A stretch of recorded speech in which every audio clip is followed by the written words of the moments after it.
Cannons go boom, quill in the ink, plotting your doom. Rum in the flask, we're feeling so bold. Pirates don't ask, we be taking the gold. Storm clouds rolling, tides going mad. Who's out sailing? Shout it out, Captain Ned. Up, up, up. Captain Ned.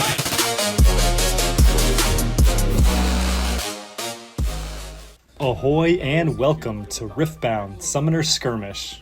Final 4.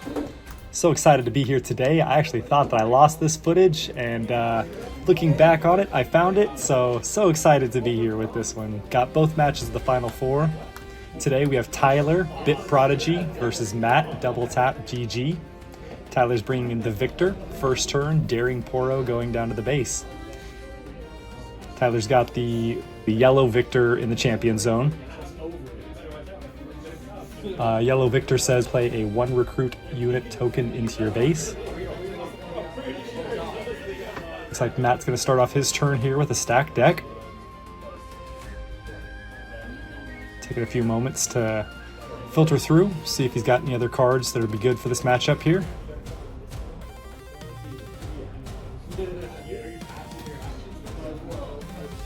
And looks like Matt is going to play a Traveling Merchant down for the rest of his turn 1. Annie here, bringing in Zon Warrens. When you conquer here, discard 1, then draw 1. And her legend ability at the end of the turn, ready 2 runes. So Matt will always have a couple of runes available to do what he wants here.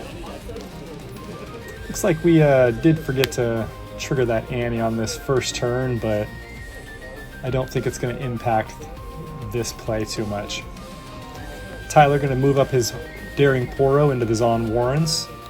Going to get the trigger here first, discard draw, and go up to 1 point for the first score. Looks like we're going to use 3 runes here. Faithful Manufacturer. When you play me, play a 1 might recruit unit to your base. Or here as well, play it here. Wherever you play that unit, the recruit token will follow it.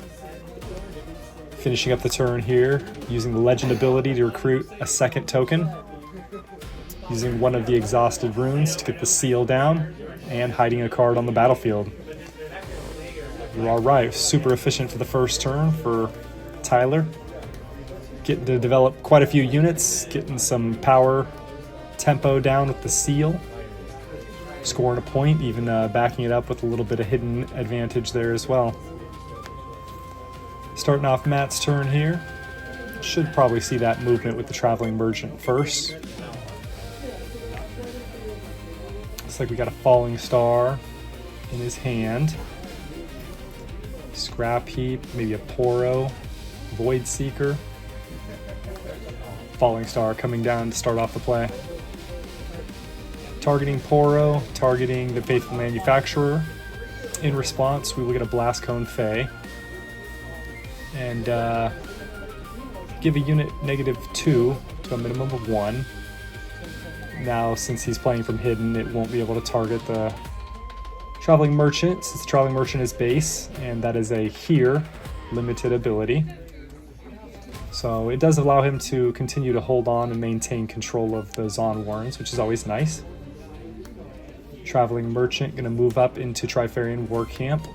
Going to get a loot trigger here. Discard 1, discards the Scrap Heap, so he will be able to draw 2 off of that. Very nice.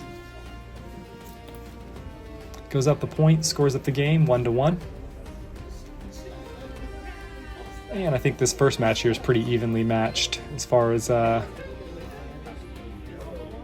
points and tempo. We got a couple of might on the board for each player. Passes back over to Tyler. We will remember Annie trigger this time, making the runes available.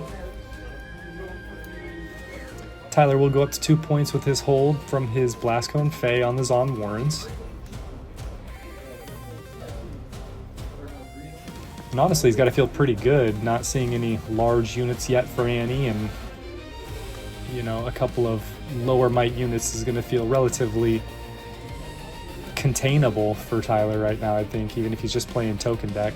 We do see that he's got a Cold the Weak in his hand. Another Poro, the yellow Poro for himself. Daring Poro, I believe that is his name.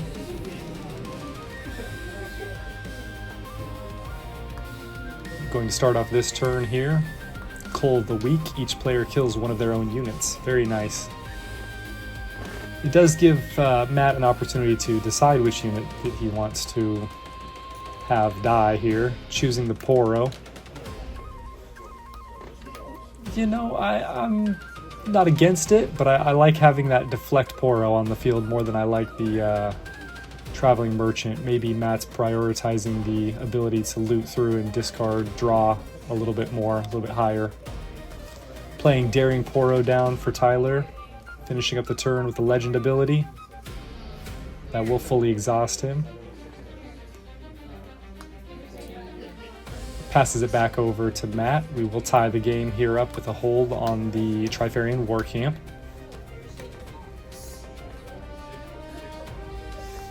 And let's see if Matt wants to do any movement with the Traveling Merchant this turn, or if he's going to just leave him there or not. Going big, going home. Let's do it. Kaisa Survivor coming out accelerated. Moving up into Zon Warrens. As Tyler is fully exhausted, we know that's going to be good. Matt will score his third point, get a draw trigger, and Zon Warrens trigger as well. Does get a great synergy with the discarding on the scrap heap, gets to draw 2. And passing his turn here, readying his runes for the end of the turn. Yeah, not too bad. We got Kaisa down on here, although he is fully exhausted, doesn't feel super great. Sometimes you gotta do what you gotta do. He is holding both battlefields. But we know Tyler's got plenty of resources, playing pretty heavy on the interaction in this deck, I believe. Moving Daring Poro up into Trifarian War Camp to start off this turn. Right now we'll tie. Daring Poro, actually we'll get the assault trigger, excuse me, he will win that battle. So easy conquer, easy point there. Ties up the game 3-3. And deciding to play a Machine Evangel. Big 4-body there. Medium 4-body, not so big I'd say. But when it dies, he will allow him to play some more recruit tokens. Finish off the turn with a Legend ability, adding another 3rd token to the bench. Passing it back over to Matt here.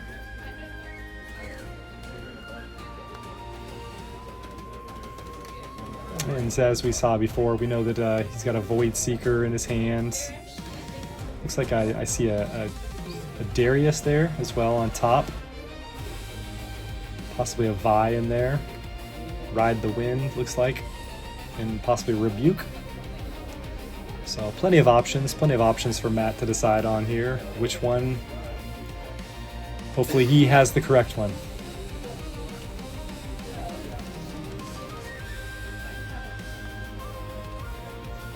Kind of in a precarious situation here, only having the 1 unit on the board now, and if you do kill the Machine Evangel, he just reinforces his base with tokens, so tokens attacking into Trifarian War Camp can get pretty out of hand pretty quickly, especially if you get over 3 or 4 of them.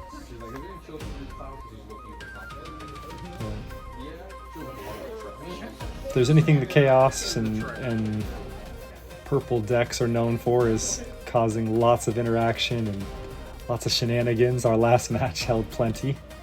Double Chaos on both players. If you get a chance, go check it out. Yasuo versus Teemo. Matt playing down Vi for this turn. One of my favorite units in this game for sure. Super cheap, super effective. Get her out late. Ride the Wind, almost guaranteed to get 2 points. Matt passing back the turn over to Tyler. Tyler going to go up to 4 on his hold. On the Trifarian War Camp there. Remember, each one of those units is going to be increased power. So 5 might for the Evangel and 3 might for the Poro. It's got 8 represented. 3 tokens on the base. We did see a Cold a Week already. We can probably be sure that he's going to be playing Hidden Blades as well. Getting Viktor, Leader, out onto the base. And this will allow him to basically double up his token production here, especially if Matt decides to attack into the Trifarian War Camp and kill those regular units, those non-token units. Yes, I do see a Hidden Blade hidden over there in Tyler's hands, so we do know he's packing that.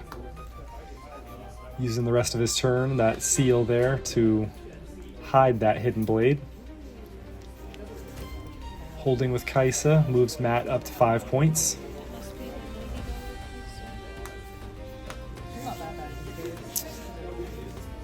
And, you know, for being halfway through the game, we're still only about halfway where we want to be on these runes, honestly, for Matt. It's been pretty expensive, I feel like. On his turns, he's had to recycle almost every single turn. And that Falling Star, of course, that's huge on the tempo for your runes, but it feels like he's got so many options in his hand, but very limited on what he can play, maybe 1-2 spells max. So all that card advantage really isn't doing him any good until he can start spending it a little bit more efficiently. But at the same time, Tyler not really coming out with any large units, so, you know, Vi getting bigger, Darius coming down, it looks like, possibly. Yeah, lining him up at the top of the stack there in his hand. Darius, another pretty decent beefy units. Again, all of these attackers, it looks like, for Matt are pretty good assaulters. Not very good for defending, so we will have to figure out how we're gonna finish it off here, if you will. If it comes down to it, getting Tyler off of that last battlefield, you know, getting the Evangel off the last battlefield, if you're scoring for 8 points, isn't going to be such a big deal as, you know, killing it and then having to pass the turn back. That's going to feel really bad. Going into that battlefield again, we're going to get 3 for Evangel Death Mill, 2 for the 2 units, so you're going to get reinforced with 5 recruit tokens if you do conquer into that battlefield. So it's almost kind of like if we don't have to, we really don't want to. We are leading with tempo, with points, so we will get to 8 first if we are able to play the hold game, but I don't know. I just don't know if I could count on it. We do know that Viktor has a couple options with his Hidden Blades, Coals. I'm not sure if we're going to see an Imperial Decree, but anytime a unit takes damage, kill it. That's in yellow. That's pretty good. Of course, we could just use the what's the spell that gives your units all +5? That Viktor ultimate spell. That's great. That would be it comes with the Viktor Precon. Can't think of it right off the top of my head. There you go. If you know what I'm talking about right off the top of my head, go ahead and off of your head, go ahead and leave a comment. Let me know what card that is. I'll have to look it up later. Matt deciding that he's going to recycle all of his trash and move up Vi into that Trifarian War Camp. Tyler's revealing the Hidden Blade here. Looks like he's targeting the Vi, so trying to keep the tempo, probably a good idea. It doesn't seem like Matt, like I said before, can really spend his cards, so giving me a couple more doesn't really seem like a bad idea, honestly. He does have all of his runes available, so he can interact with this. Could fight or flight his own unit back to base, saving Vi for another turn. Looks like that's probably the play here. Yeah, fight or flight coming down. I like that. Keep her alive. Allow her to fight another day. Looks like we have another stacked deck in there. Darius. Instead, gonna try to ride the wind. Alright, not a bad play. I'm a big fan of holding on to him, honestly. I like ride the wind for the very end of the game, or to save it to save a unit rather than to try to be aggressive. But instead, Tyler has the Hidden Blade double, the combo. The second follow-up Hidden Blade in his hand, using the rest of his runes. Oh no. Yep. Does Matt have any reaction to this? That's terrible. I feel like that's how I get blown out in most games that I play. I'll expect the first trick, even a counter on top, but if you have the double spell, that's what always gets me too. In this case, Tyler has the double Hidden Blade back to back, killing the Vi. allowing him to maintain his board presence. Matt down to 1 unit, just the Kaisa right now. Yeah, that's pretty tough, honestly. Looks like we is passing turn, readying his 2 runes at the end of the turn. Tyler tying it up, going up to 5 on his hold here. That Evangel, he's providing a nice big body there. It's a big obstacle as a body there on the battlefield. I like that card. Tyler is top decking right now, so kind of got the opposite problem here of more runes and not enough hand power. Playing Soaring Scout down to the War Camp, adding an extra body there. Decides to move the Daring Poro back. Daring Poro a little bit better on assault, on attacking, so deciding to move up a recruit token and activate legend ability to make another recruit token. Moves us up to 4 recruits back at the base. Quick count here, 3 units. Again, Trifarian War Camp giving them all each an additional 1 might. Should be 2, 4, plus 5, 9 might represented on Trifarian is what I'm counting. And with that, that should be the rest of his hand, so not much else you can do. It's all up to Matt. What can you do, buddy? Matt moving up to 6 here with his Kaisa hold.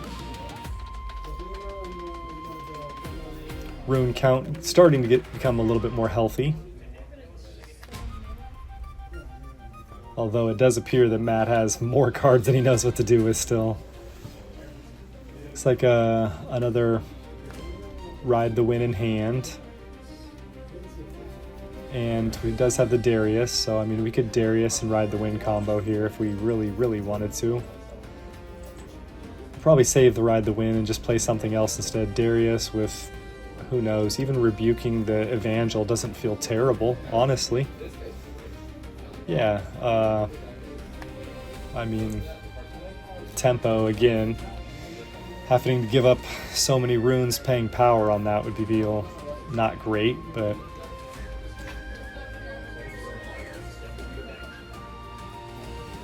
I think Annie decks are pretty comfortable, hopefully. I would imagine they're comfortable, if not at least a little practiced at playing with fewer runes. Unlike Kaisa giving that power advantage, Annie actually has to be honest with paying for her falling stars. Darius coming down for Matt, down to the base. Gonna follow it up here with another spell. Yeah, be efficient here. You know, being able to proc Annie and get a couple runes back hopefully should make you feel pretty safe. At the end of the turn, that is, of course. It's like he's got the Void Seeker ready to go, possibly.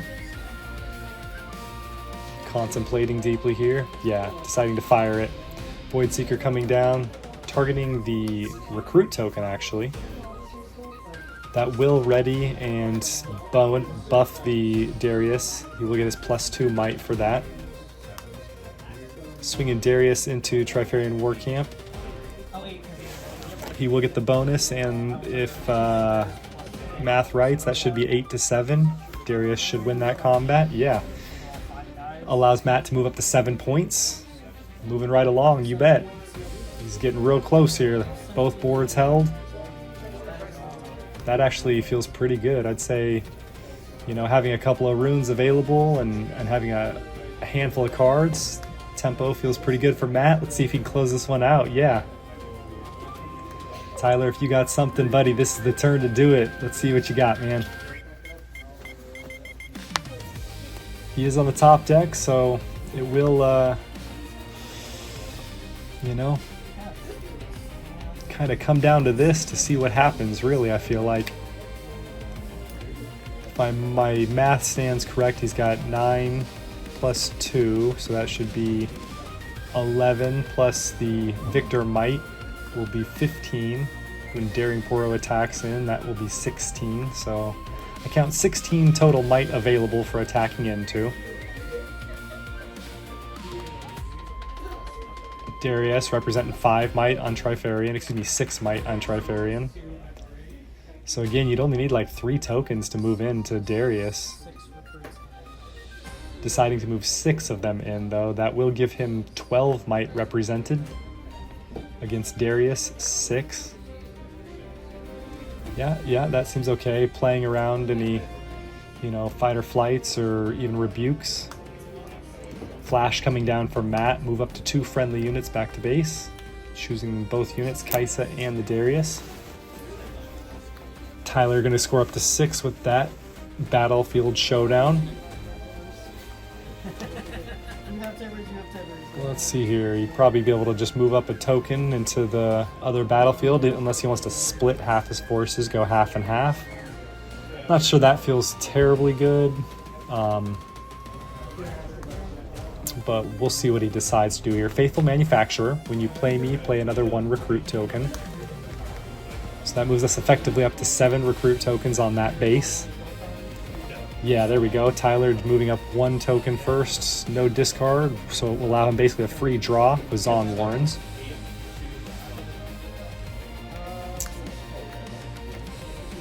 And let's see here. Final turn here. Pretty much just has to decide what he wants to do for movement. I mean, unless he did draw a spell, but trying to go through all the options that Matt might have here. I know I'm always a fan of trying to kind of stack up both battlefields and even the might out, but the more I play, the more I think it is correct just to, especially in this situation, throw everything on 1 and just kind of leave the token by itself on the other battlefield. Yeah, there we go. Good idea, Tyler. I like your thought here, buddy. Moves up all of his units, and that top deck was a Riptide Rex. Unfortunately, won't be able to do the damage, but a giant body there to back that up, reinforce, try to hold for his 8th point here. So down to Matt to try to double conquer back here to win the game. Otherwise, Tyler's going to squeak it out. Wow, that was an epic swap for tempo.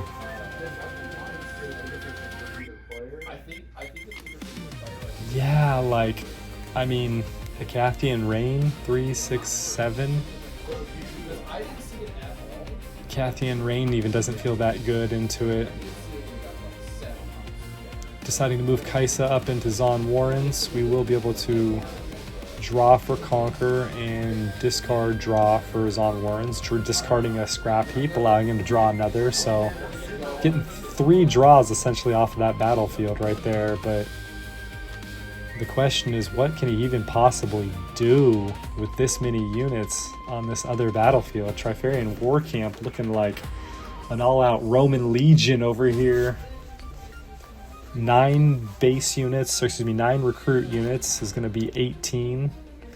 3 apiece for the Poro and the Manufacturer. 5 on Viktor. 7 on the Riptide. So quick math puts us at 18 plus 6, that'll be 24. Plus 5, 29. Plus 7, 36. Matt starting off the play with a Falling Star, deciding to use both of the triggers onto the Viktor. That'll make things a little bit easier there, but 36 minus 5, still at 31 might on the battle represented, on that battlefield represented. I just don't know in what world you can get a Darius that big. I mean, triple cleave only adds 9.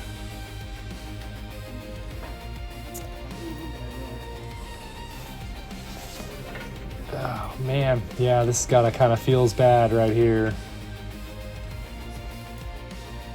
Card full of hands, but none of them are really applicable. Excuse me, handful of cards. But none of them are really applicable to this situation. I mean, he does have the backup Vi. We know he's got the backup Ride the Wind, but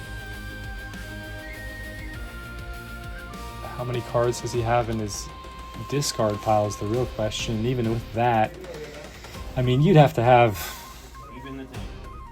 20 plus cards in your discard pile, I feel like, to make that work. You'd get Darius up to 7. You'd need, what, 31 is the mark?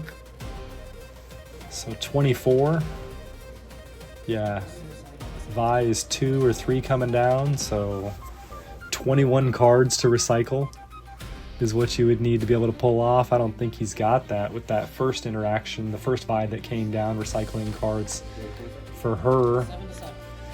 And that was huge, just getting double bladed. You can't anticipate that happening, so I really can't fault him for playing into that. That's going to be hard to strategize around. As this is top 4, final 4, this is going to take a few minutes here for Matt to really decide what he wants to do. This is a tough one. I have been in this situation before. As a matter of fact, just a couple of nights ago, playing at the Nexus night that I played at, I played against an all-spell deck Viktor. And yeah, that was very tough to play with. Stack deck coming down for Matt, seeing if he can fish a little bit deeper. Any other cards? We'll proc the extra 2 might on Darius.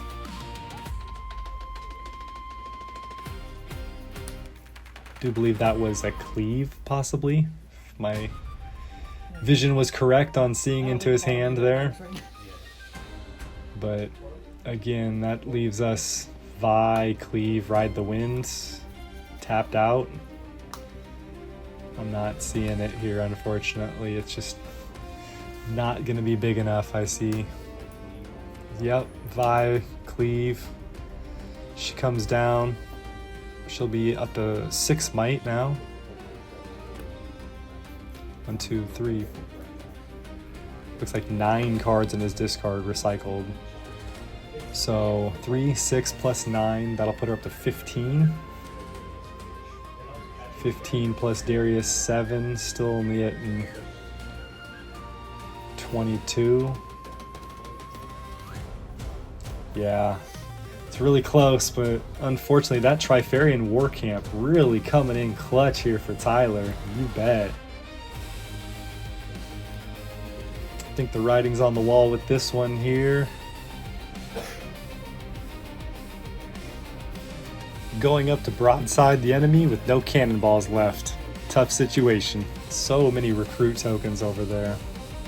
Don't know if I've ever seen that many personally on any one game before. If there's anything I've learned about the recruit tokens, you have got to try to take those things out before they get unmanageable. I feel like even at 4 or 5 recruit tokens, those things can be pretty bad. All right, Matt finally deciding to call it. GG, guys. Let's go to game 2. A big shout out to Titan Cards and Games, located at 4930 Park Boulevard, Unit 4, Pinellas Park, Florida. If you need sleeves, deck boxes, packs, or singles, then Titan has you covered. They have anything you could need in stock, and a beautiful play area with great lighting. No more dim-lit basements for this captain. Come in today and visit Titan. Be sure to tell him the captain sent you. Hey crew, welcome back to game 2. We got Matt versus Tyler. Tyler on the Viktor, Matt on the Annie. And Annie gonna get it started off here. Starting on the play. Playing stack deck, getting things started for the first turn here. Looks like he's got a couple of options. Wasn't able to see inside there, unfortunately, so yeah, it doesn't look like anything to me here. I always do my best to try to peek in hands there to give us a little intel on what's coming up next. Didn't get to see it this time. Coming down with the second stacked deck. Yeah, there we go. That feels pretty good too. Lootin'. Already threw 6 cards of his main deck. Picked up a fight or flight on the first time. Looks like a couple of Darius is in his hand. So, gonna be playing towards the late game. Looks like he's got Falling Star, Flash, or Gust options. Deciding to pick up the Flash. There we go. So a couple of stack decks, preparing him for later in the game, passing the turn, readying his runes. Yeah, all right, let's see here. Tyler's going to go, start off his turn here. Tyler's bringing Vilema's Lair. Units can't move from here to base. For his first turn, going to play a Daring Poro, back it up with a recruit token off of the legend. Using all those runes, you bet. Passes it back to Matt over here. And again, looks like no smaller units, so Unless he wants to play... well, no, there's a Vi. Yeah, okay, so Vi possibly here. Looks like either Vi or even possibly even Annie for the options on the table. A couple of Dariuses, the Flash, the Falling Star. Is that what that is, or is that a Void Seeker? Can't quite tell on the very, very back of his hand there. Vi coming down for the play.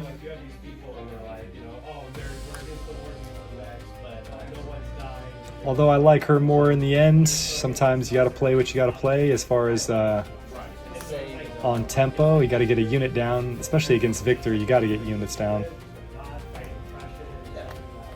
But Darius is a good little combo too. He comes down, readies up, so, you know, kind of interchangeable for sure as far as being able to keep one for the later game. Tyler starting off his turn here, moving up a recruit token into Vilema's lair. That will score him first point of the game. And using the rest of the turn here, Cold the Weak, probably targeting the token himself. That will allow him to take care of Vi though. And already going up to 2 points, taking the Poro into the Dreaming Tree, keeping the board tempo, taking the time to Viktor recruit token back to base. So not 100% sure I like that. I think that if I was going to do that, I would have made the token first, then Cold the Weak. Hit the one back at the base and keep the token on the Vilema's for holding.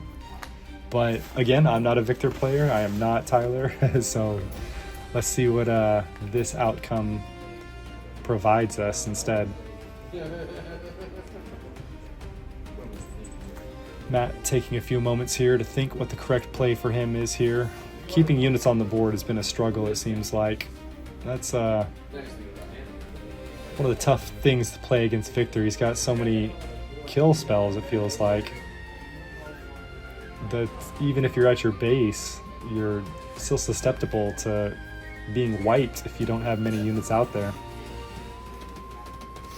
So, I mean, I guess really for Matt is the question is, can he get a couple of units out on the board and feel a little bit safer from Cold the Weak or not? Of course, as soon as you move up into those battlefields, he's going to be locked into Vile Maws, and that's when you can get hit with Hidden Blades. So, kind of boned, if you will, either way. Looks like he is going to bring out the Annie here. And targeting stack deck to bring back. But Tyler, let's see, you're taking a moment here before that happens. Ability goes on the stack, so he does get an opportunity to react to it. Tyler taking the option to stupefy the own Poro at the Dreaming Tree, giving him 2 card draws. Very nice, very aware of opportunity there, Tyler. Good job. Tyler's a great player. He's on top of it. He's not somebody who I've ever seen really miss triggers or ever really have any hard misplays. Decides to move that token into Vile Maws there. Giving a moment here to see if Matt has any responses. Playing stack deck on that Showdown trigger. So that's what, 3 stack decks already so far? And he draws the 3rd one, so that'll be 4 stack decks played this game already. That's great. We're only 3 points in, and he's played 4 stack decks. Wow, awesome. Okay, well, hopefully you should have some options at this point. Finally allowing Tyler to score that 4th point. Tyler halfway there already. Only a couple of units on the board.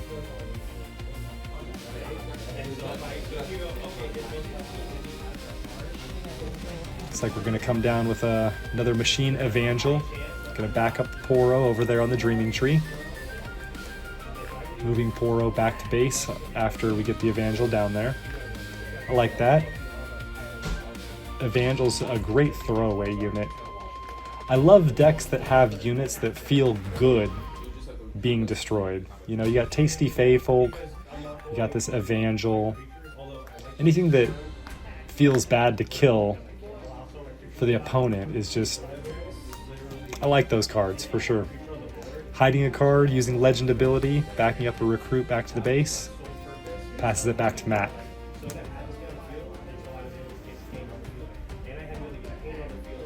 But Matt, on the other hand, I haven't had a whole lot of experience playing with him. I have seen him at multiple events. I know he's really good and usually always top places at the top of the events. So him and his brother Chris here at this event, both of them great players. Players to be respected and feared if you see them at your local game stores. Matt coming down with fight or flight, deciding to move back the Evangel off to the base. I don't not like that, but you know, I prefer to save fight or flight for when they have hidden cards, or when you can, you know, hopefully get a little bit more for it, whether you're defending or going for a double score. But right now I can understand Matt's got to be feeling just like there's just not a lot he can do, honestly.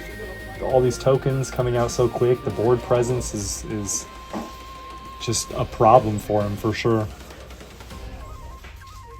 Moves that Annie up. That will score him his first point, thankfully, though. We are on the board, starting the train. Let's go, baby. Backing it up with a Noxus Hopeful. As he's already played the fight or flight, that will only cost him 2 runes.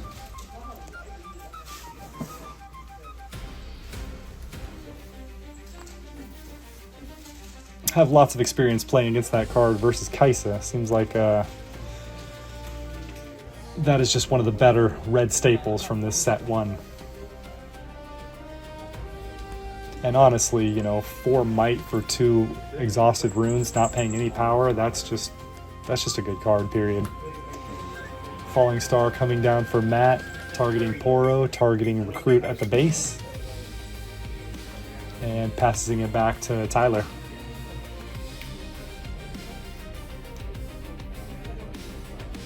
Oh, it looks like that is an Imperial Decree in Tyler's hand there, so he is playing them, yeah.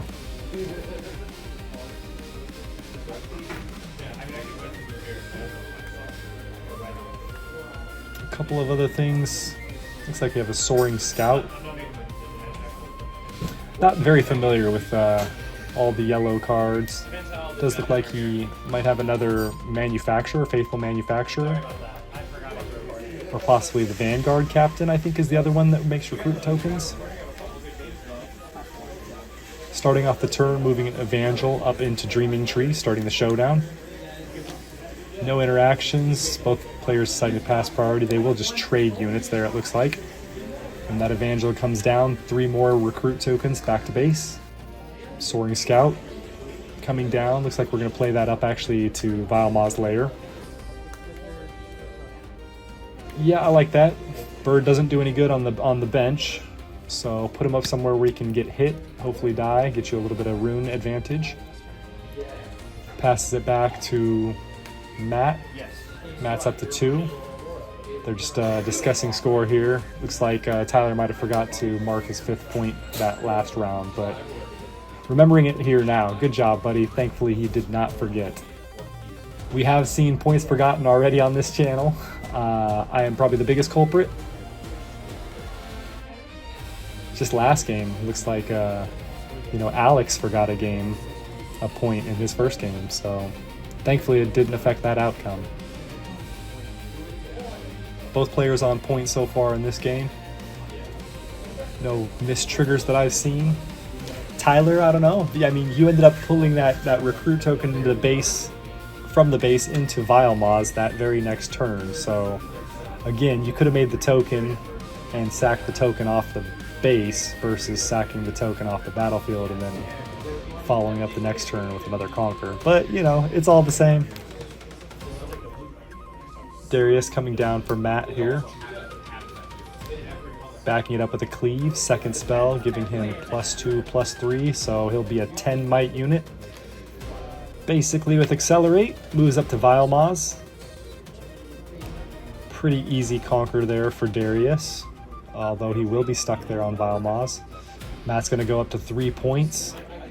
That Soaring Scout does trigger, allowing Tyler to get an extra channeled rune. And starting off the turn here, let's see what Tyler's going to do. Appears that he's got plenty of options in his hand right at the moment.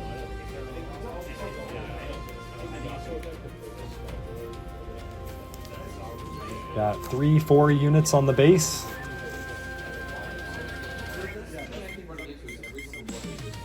Let's see if he decides to play any.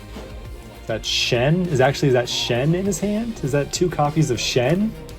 I think that's Shen. Seal of Unity coming down first.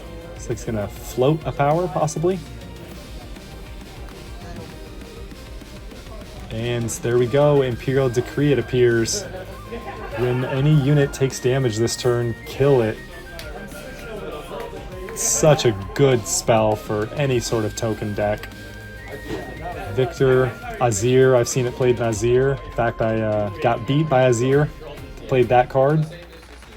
Basically just playing, you know, all kill spells, and a couple equipments does the same thing.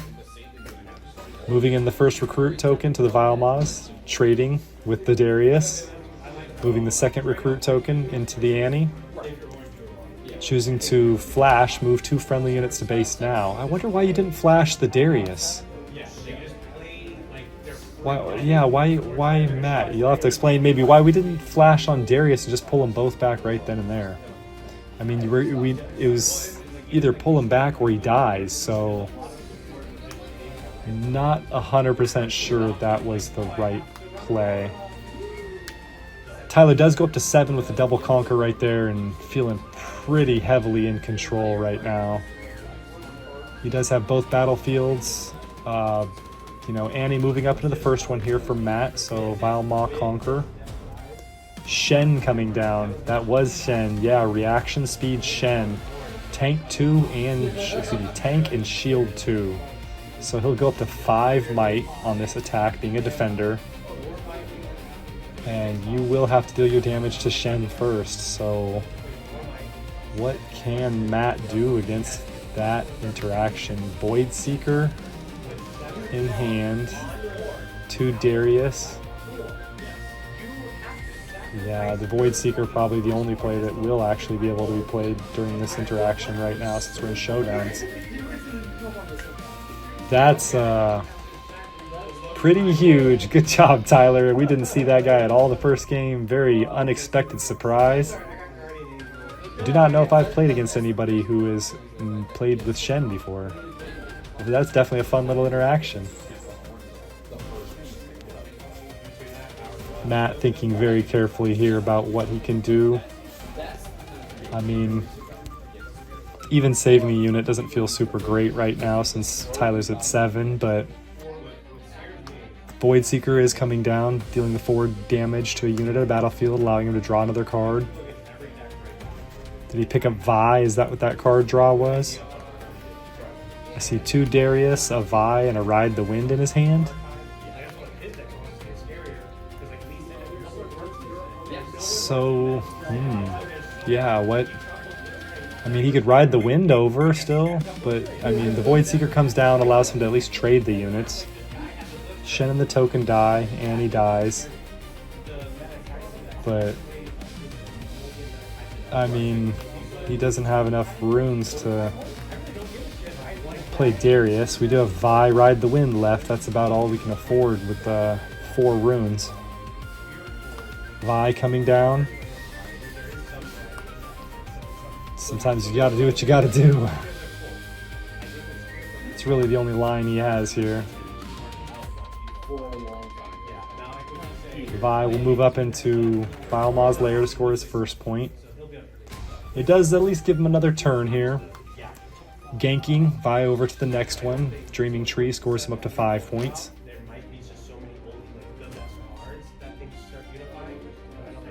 You know, he readies his 2 runes. I just, unfortunately, I don't know if he's got anything here. He's got the backup Vi. Is that what that is? It was 2 Vi's and a Darius. Or no, it was 2 of each. 2 Vi's, 2 Dariuses, and no spells in hand. So Tyler coming down with a hidden blade. Yeah, that's about gonna be it, ladies and gentlemen. That was it. That's gonna be the first point. Can't conquer to 8 with 1, so he does draw a card. Now, with the hidden blade, Matt did draw a rebuke. We have an answer. Wait a second. It's just so expensive having to pay the runes, though. So, rebuke comes down, saves him another turn. Only on 4 runes the next turn, though. That's... Don't know if we got anything. Vanguard Captain coming down to the base for Tyler. 2 more recruit tokens. Yeah, it doesn't matter how many times you kill these tokens, they just keep on repopulating. Daring Poro coming down to base. A 3rd token, possibly, it looks like. 1, 2, 3 tokens from the legend. And yeah, unfortunately, Matt, there's not much he can do with this. He can't get him off, no draws. GG, guys. Alright, the Final Four is kicked off. We got one more match to finish the Final Four, and it's on to the championship. If you like Riftbound and this type of content, be sure to give a like and subscribe. We'll see you next time.